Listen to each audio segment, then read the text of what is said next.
អូនហើយស្មានេះអត់បានសម្រាប់អីណាម៉ោងបានឯងអូនបាន10លើហើយបងប្អូនអត់បានសម្រាប់ឯងភ្ញៀវតំចេញទៅនេះឥឡូវកូនសើឲ្យធ្វើបន្តទៅទៀតដើម្បីផ្ទុះផលិតផលអញ្ចឹងចង់ប្រាប់បងប្អូនថាអ្នកគ្រូមានទទួលប្រសិទ្ធិចាគ្រប់ផលិតផលម្ចាស់ប្រេនណាក៏ដោយក៏អ្នកគ្រូទទួលប្រសិទ្ធិបន្តឲ្យអញ្ចឹងដើម្បីបងកូនសើទាំងអស់គ្នាមានជ័យចាចំណាយត្រឹមតែលេខកូដ168ទេធ្វើបន្តឲ្យបងប្អូនក៏យកផលិតផលដែលបងប្អូនមាន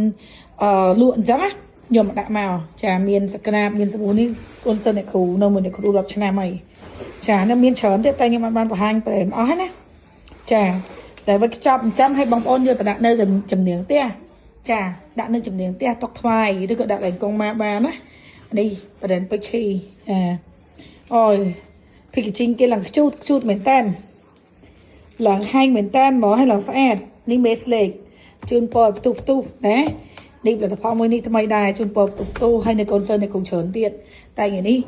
ហត់ពេកហើយយកមែនតើបងប្អូនអត់ដែរបានសម្រាប់អីចឹងបានកូនសិស្សគាត់ចេះឆ្លងថាអ្នកគ្រូភ្នាក់យូរម៉េចម៉ោង10ម៉ោង10អីអត់ទាន់បានទទួលមើលចឹងណានិយាយទៅទទួលមើលចាប់ពីម៉ោង2:10ទៅបងប្អូនដល់ថ្ងៃណាខ្លះវាអាចនឹងលេតដល់ម៉ោង1ចឹងវាដល់ថ្ងៃចឹងបងប្អូនណាចឹងសម្រាប់បងប្អូនណាអញ្ជើញមកកុំភ្លេចកក់យកលេខរៀងណាអត់មានលេខរៀងយើងដឹងតែយើងដំណើរយើងយូរហើយបងប្អូនតើតែមានលេខរៀងណាហើយអរគុណមែនតើសម្រាប់ការឆ្លាញ់ចូលចិត្តពីហាងអ្នកគ្រូហ្វឹងនេះបងប្អូនខ្ញុំឆ្លាញ់នេះជាងគេលាបឲ្យបាត់ស្នាមបាត់កោរមកោរមយើងរបៀបស្នាមហ្នឹងគឺជាលឿនណាហើយជាពិសេសសស្បែកបែកផ្សៃសស្អាតហ្មងហើយនេះផលិតផលថ្មីចាគេមានសាប៊ូចាអានេះ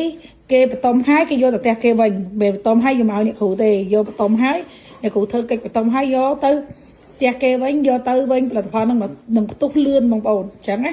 ចឹងអរគុណជូនពរកូនសិស្សហេង